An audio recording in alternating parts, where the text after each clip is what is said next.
Welcome to the Dreamit Dose. I'm Sarah Pillmore, a Chief People Officer who works with many leading startups and investors. Hiring in startups is really hard and incredibly important. I see so many startups get this wrong and begin to accumulate talent debt. So how do you avoid this? Let's learn how to do it the right way. Dreamit Ventures has been investing in great early-stage startups for over a decade. The Dreamit Dose allows us to share best practices to help even more founders. Tell us about your great startup using the links below. The first thing you should think about is, what are you looking for? What are the jobs to be done? And please, don't write one of those boring-ass job descriptions with a list of tasks or responsibilities. We aren't typically hiring for repetitive work at startups. We're hiring for resilient, multifaceted problem solvers. So think of it that way. With this hire, what problems are you trying to solve? If you and I are talking a year from now and this person's been incredibly successful in their role, what does success look like? What outcomes have they delivered for the organization? Solving problems and delivering success has never been correlated with things some traditional companies require, like college degrees or a certain number of years of experience. So please, take those requirements off your job advertisements and focus on what matters. So now you know what you're looking for. And before you begin thinking every problem you're trying to solve is solved by a full-time employee, the reality of a startup is that your needs often aren't full-time, especially in support functions. I've been the Chief People Officer for a number of startups and have done it part-time. I've seen the same with finance roles, brand, marketing, and even commercial roles. Sometimes you need access to strategic expertise, but don't need them full-time. So think about solving with part-time scenarios, paying for a few days of an expert's time, or engaging an advisor. So you know what you're looking for, you've thought about the problems you're trying to solve with this hire, and what success would look like. It's time to hit the market. I love LinkedIn. You might even be watching this there now. Post the role on your LinkedIn. Ask your advisors and team to share it. If you have a venture capital firm invested in you, send it their way. They have great networks.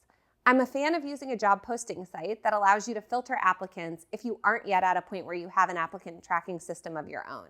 This saves a ton of time in sorting through who to interview. Now you're interviewing. What are you looking for? Much like startup performance follows a power law, so do startup employees. The most effective employees create 10 times more leverage than an average employee. This is not true in a manufacturing company. The best employees there might work 2 times faster than their peers. But in a high-leverage startup, the effectiveness gap between employees can be multiple orders of magnitude. Our minds find it easier to think in terms of efficiency and normal distributions than leverage and power law distributions. So we mentally squash the employee power law curve into a normal distribution curve that you've seen at every big company on the planet. We underestimate the most effective employees and overestimate the ineffective ones. When you're interviewing, look for the 10x, the person you can see yourself saying, I'm not sure how we would have gotten here without Monica. Think exponentially and how you can give a 10xer like Monica even more responsibility. So you're looking for 10xers. As you interview and calibrate feedback, know that false positives are okay, false negatives are not. A false positive is when we hire someone who doesn't work out. That's something you can fix.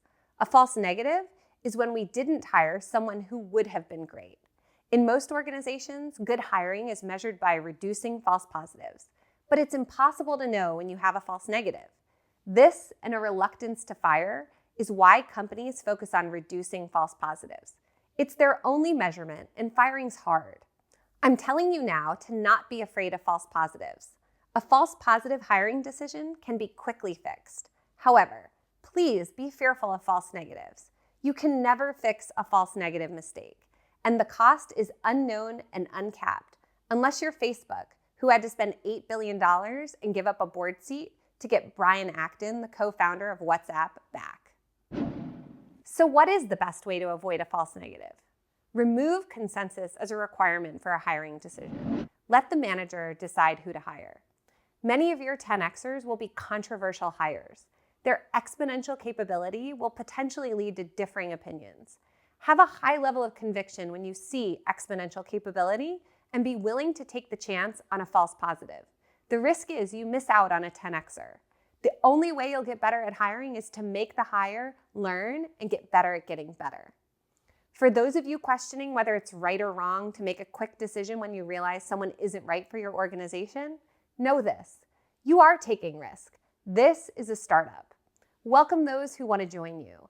Give those who are performing more and more opportunities to grow. And let's quickly tell them if they will have more opportunity elsewhere.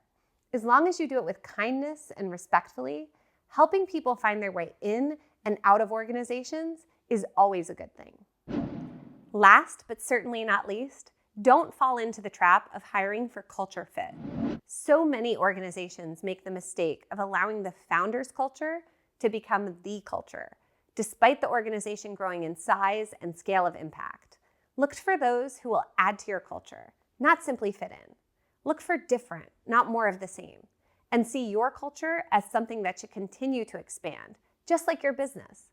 A culture that refuses to expand will inevitably decay and become a detractor to growth. Okay, so here are the key takeaways when hiring for startups. Forget job descriptions. This is about what problems you're trying to solve. Remember, at a startup, not every job is a full-time job.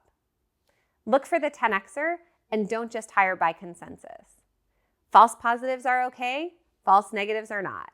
And finally, hire for culture add, not culture fit. That's it for this Dreamit Dose. If you like this content and want to see more, please subscribe to Dreamit's YouTube channel. They have a lot more coming. I'll do my best to answer questions in the comment section. Thanks for watching. Welcome. So now you're looking. So now you know what you're looking for. However, please be fearful of false negatives. So now you. This is what happens when I'm ad-libbing.